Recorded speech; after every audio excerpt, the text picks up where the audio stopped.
तमाम इबादतों को देख लिया, अरे नमाज भी पढ़नी है, रोजा भी रखना है, ज़कात भी देनी है, तमाम चीजें करनी है, मगर हमारे पास इल्म नहीं है। जब हमने देखा कि नमाज कैसे पढ़नी है तो हमें पता नहीं है कि नमाज कैसे पढ़ी जाती है। हमने देखा हज के करना है, हमने देखा हमारे पास ये इल्म नहीं है कि हज कैसे करें। खुदा तो रब ताला ने फरमाया कि सबसे पहले तो इल्म मुस्तफा को हासिल कर ले, फिर तू वहां पहुंचेगा कि नमाज कैसे पढ़नी है, रोजे कैसे रखने और हज कैसे करने। बेशक बेशक बेशक बेशक माशाअल्लाह। ये इल्म ऐसा इल्म नहीं होता है कह दिया इल्म, ये इल्म मुस्तफा है।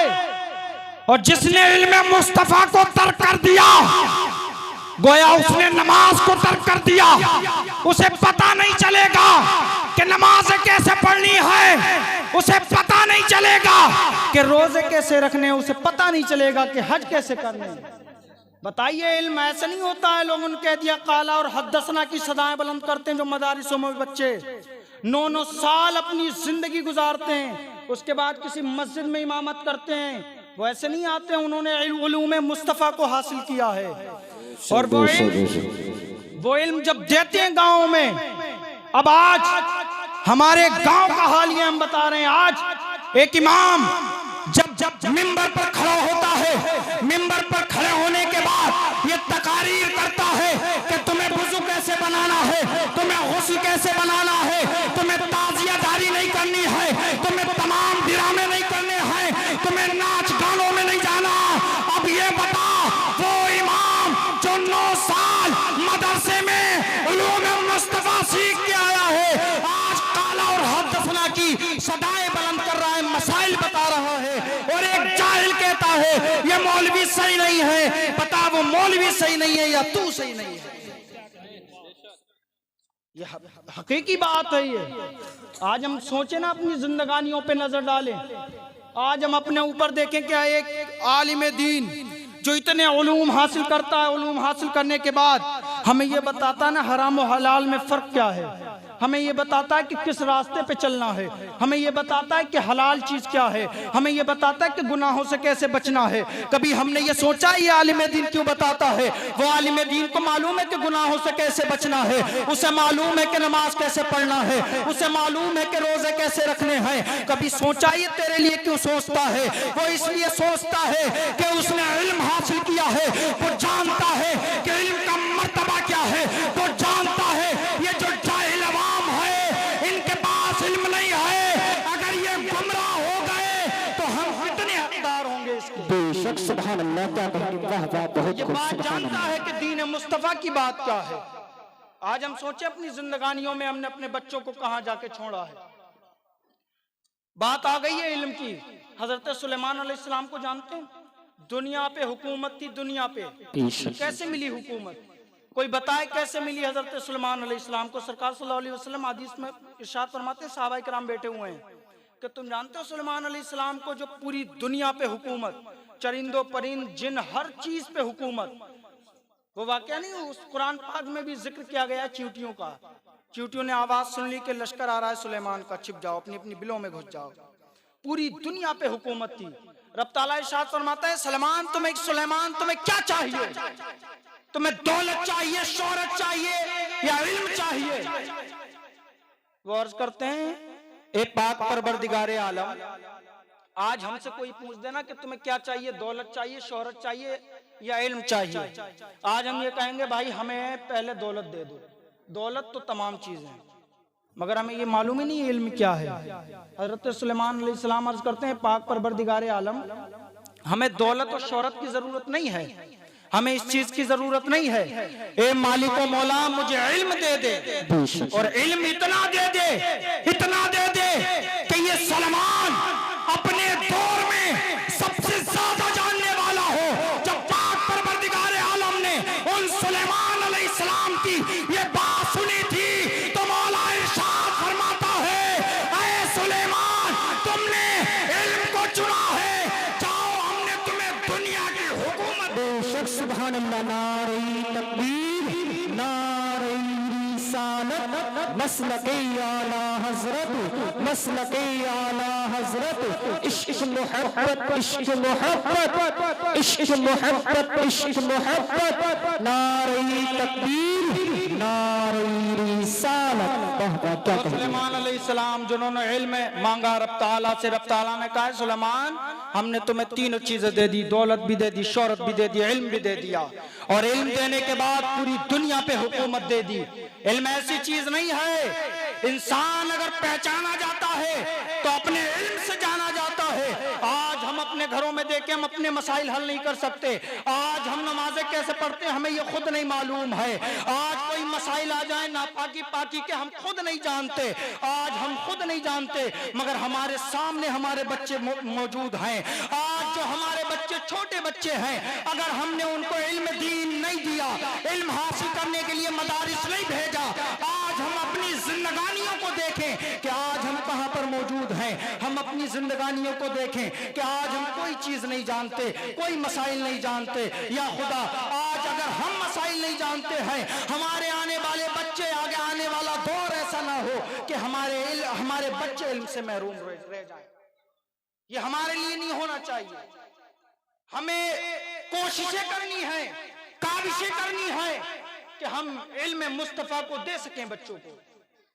आज देखें हम अपनी जिंदगी में क्या कर रहे हैं, और वाकयात की बात है। आज जिंदगानी में मुसलमानों के ऊपर देखें, कौम मुस्लिम आज हलाक होती चली जा रही है। आज हमें खुद नहीं मालूम है हम कैसे मसाइलों में गिरफ्तार हो चुके हैं। आप देखें ऐसे ऐसे मसाइल आज इस कौम के अंदर हराम और हलाल में फर्क नहीं है। क्या हम नहीं जानते कि हराम और हलाल में फर्क कैसा होना चाहिए? हुकूकुल इबाद, हुकूकुल्लाह, एक हुकूकुल्लाह होता है, एक हुकूकुल इबाद। बंदों का हक हम जानते ही नहीं कि ये माफ होता नहीं होता है। कभी हमने सोचा है कि जो बंदों का हक होता है वो कभी माफ नहीं हो सकता। हमने बंदों का अगर एक जर्रा भी ले लिया, किसी का हमने एक जर्रा, कलम, सुई, सबसे छोटी चीज सुई, अगर हमने किसी की एक सुई ले ली और सुई लेने के बाद उसके दिल में ये आया हमारी सुई गुम गई, पता नहीं कौन चुरा ले गया, और अल्लाह ना करे उस शख्स जिसने सुई ली थी उससे बगैर इजाजत और उसका इंतकाल हो गया। इंतकाल होने के बाद ये हुकूकुल इबाद में आता है, बंदों के हकों में आता है। रब ताला फरमाता है ये कभी माफ नहीं हो सकता जब तक बंदा खुद माफ ना कर दे। अल्लाह अकबर। हमने कभी सोचा है ना कि 1 रुपया हमारे ऊपर किसी का आ जाए और उस कब्र में क्या होना है? ये कब्र की मुश्किलात इंसान सोचता है ना देखा जाएगा, बहुत सारे इंसान कहते हैं देखा जाएगा। अल्लाह अकबर।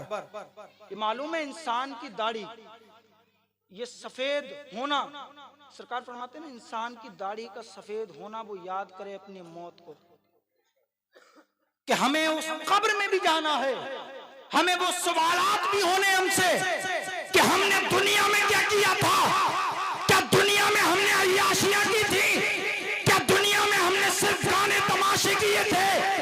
क्या हमने उन बुजुर्गाने दीन के नाम पे सिर्फ तमाशे किए थे? ये हमसे सवाल होगा। कभी हमने सोचा इस चीज के बारे में? हमें कब्र में जाना है, कब्र में जाने के बाद जो फरिश्ते आएंगे और जो जद लगेगी, अल्लाह अकबर, जो सांप और बिच्छू, ऐसे ऐसे सांप जो एक बार डसे तो इंसान पता नहीं कहां से कहां पहुंच जाए। दुनिया का आप देखें, दुनिया में आप बुजुर्ग जानते हैं ये बात, दुनिया में आपको मालूम है ना, मिसाल देते हैं कि सांप का कांटा सोए, बिच्छू का कांटा रोए।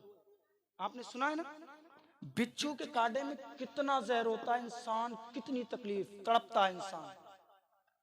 और वो एक गाली जब इंसान देता है तो हजरत अली करमल्लाहु वजहुल करीम फरमाते ना एक बिच्छू पैदा होता है कब्र में। हमने कभी सोचा हम दिन में कितनी गालियां देते हैं? हमने अपनी जिंदगानी पे ये सोचा ए पाक परवरदिगार आलम हम कितनी गालियां देते हैं एक दिन में? हमने किसी मुसलमान को या किसी गैर मुसलमान को ये दीन इस्लाम ये इजाजत नहीं देता कि तू एक गाली किसी इंसान को दे। इंसान इस्लाम में शरीयत में गालियां है ही नहीं। ये शरीयत वो शरीयत है, अगर किसी शरीयत मुताहरा को, इस्लाम को देखना हो तो सिद्दीक़ अकबर की जात मुबारका को देख ले। किसी इस्लाम को देखना हो तो उमर फारूक की जिंदगी को देख ले, मौला अली की जिंदगी को देख ले, कर लेगा इस्लाम क्या है। बेशक सुभान अल्लाह सुभान अल्लाह। इस्लाम इजाजत नहीं देता कि किसी का हक मार लो, इस्लाम इजाजत नहीं देता कि गाली दो। अल्लाह अकबर, आज हम कितनी गालियां देते हैं। हमने कभी सोचा कि हमें कब्र में जाना है, हमें हश्र में जाना है, सरकार सल्लल्लाहु अलैहि वसल्लम के चेहरे मुबारक के सामने हमें रूबरू होना है। हमें कब्र में सवाल होगा ना, मां कुंता तक़ूलु फ़ी हाज़िर रजुल, इस शख्स के बारे में क्या कहता था, है नहीं था दौर में, यहां तो आ गया आप दुनिया से, कहता था उस जिंदगी में जहां तूने सिर्फ अय्याशियां की हैं, उस जिंदगी में जहां तूने सिर्फ गाने सुने हैं, उस जिंदगी में कि सुबह फजर की अजान होती थी तेरा गानों में से उठता था, तो जब इशा की अजान होती थी तो तू फिल्मों से उठता था। वो जब जिंदगी पूछी जाएगी, सरकार सल्लल्लाहु अलैहि वसल्लम का चेहरे मुबारक होगा, तो तू क्या जवाब देगा और हम क्या जवाब देंगे। हमने सोचा ना हमारे मुस्तफा सल्लल्लाहु अलैहि वसल्लम कहते हुए पैदा हुए, और उसके बाद जब पूरी जिंदगी रब्बे हबली उम्मती पढ़ा हमारे मुस्तफा सल्लल्लाहु अलैहि वसल्लम ने, और आला हज़रत फरमाते ना न मप्पी न सर्द होगा, रो रो के मुस्तफा ने दरिया बहा दिया। सुभान अल्लाह सुभान अल्लाह। हमारे आका ने इतने आंसू बहाए, इतने आंसू बहाए हम गुनहगारों के लिए। हमने अपनी जिंदगियों पे नजर डालें और हम मैदान महशर को तसव्वुर करें, जब नफ्सी नफ्सी का आलम होगा, हम भागते जाएंगे आदम अलैहिस्सलाम के पास। ए आदम अलैहिस्सलाम, हमारा हिसाब किताब हो जाए। हज़रत आदम अलैहिस्सलाम कहेंगे नहीं नहीं, ज़ाबू इला गैर, दूसरे के पास जाओ। अब हम मूसा अलैहिस्सलाम के पास, सलाम कहेंगे ज़ाबू इला गैर। हज़रत ईसा अलैहिस्सलाम के पास जाएंगे, हज़रत ईसा अलैहिस्सलाम कहेंगे ज़ाबू इला गैर। हत्ता कि कोई सुनने वाला नहीं होगा, हमारे मुस्तफ़ा होंगे, हमारे गमखार होंगे, हमारे मज़दार होंगे, हमारे आका होंगे, अना लहा। कभी हमने सोचा है या मुस्तफ़ा, जब मैदान महशर में आप कहेंगे अना लहा ना लहा, उसी का वास्ता हम दुनिया में कितने गुनाह कर रहे हैं। कभी हमने देखा है, हमने गानों को सुनते समय ये सोचा है, उस टाइम ये सोचा है कि हम मुस्तफ़ा